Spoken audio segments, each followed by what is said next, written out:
madaxweynaha dowladda Puntland Dr. Cabdiweli Maxamed Cali Gaas waxa uu kormeerkiisa shaqo ka bilaabay xarunta maxkamadda oo ay ku sugnaayeen bahda garsoorka iyo cadaaladda Puntland.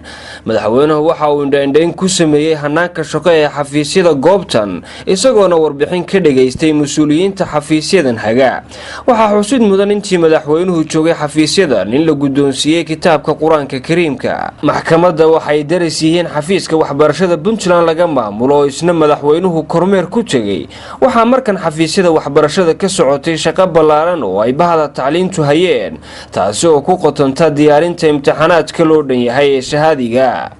madaxweynaha waxa warbixin ka siiyay hawsha socota wasiirka wasaaradda waxbarashada ee tacliinta sare ee Puntland Dr. Abshir Yusuf Ciise iyo howlwadeenadiisa shaqo. kormeerku waa uu sii socday, hay'adaha la kormeerayana waa kuwa aan ogeyn arrintan. haatana madaxweynuhu waxa uu si kaliya ugu dhaqaaqay xarunta dalxiiska loo yaqaan oo ay ku yaaleen xarumo tiro badan oo dawladeed. wasaaradda shaqada, shaqaalaha dhalinyarada iyo ciyaaraha Puntland oo casriyeyn iyo dib u habeyn lagu wado ayuu madaxweynuhu kormeeray.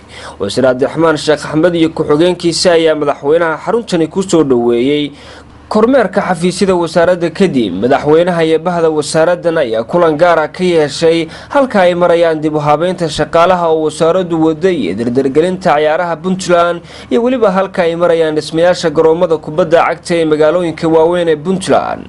intaasi kadib madaxweyne Gaas waxa uu kormeeray xafiisyada hantidhawrka iyo xafiiska qandaraas bixinta Puntland iyo xarunta wasaaradda qorsheynta dowladda Puntland oo dhismo uu ka socdo.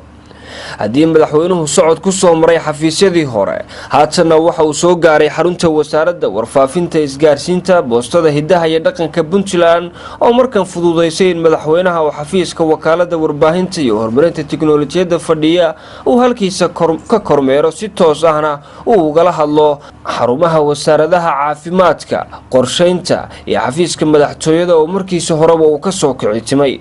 waana tallaabo horumarineed oo wasaaraddan iyo bahwadaagteeda shaqo ay ku soo kordhiyeen hanaanka wada socodka shaqo iyo xiriirka wasaaradaha.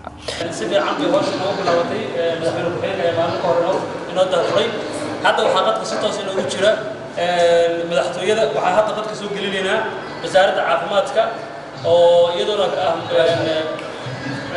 hay'adaha ka faa'iideysta mashruucan oo si toos ah hadda qadka soo gelin karno. jaamac ma maqlaysaa?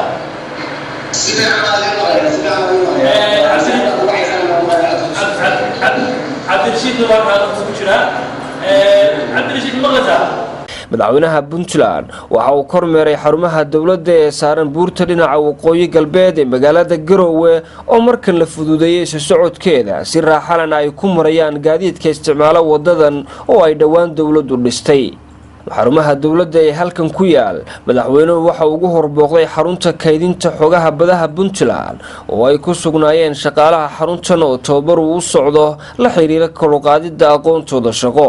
ugu dambeyn madaxweynaha dawladda Puntland Dr. Cabdiweli Maxamed Cali Gaas waxa uu kormeerkiisa shaqo ku soo gabagabeeyay laanta socdaalka jinsiyadaha Puntland xafiiskeeda Garowe oo ay ka socotay shaqo baaxad leh. howlwadeenada xafiiskanina waxa ay u adeegayeen dadweyne Soomaaliyeed oo kala yimi gobolada waqooyi ee dalka iyo deegaanada Puntland. shacabka loogu shaqeynayay goobtan shaqo ayaa madaxweynaha si diiran u soo dhaweeyay dhankooda. dhinaca kalena madaxweynuhu waxa uu mas'uuliyiinta xafiiskani kula dardaarmay in dadka loo fududeeyo howlaha socdaalka iyo jinsiyadda.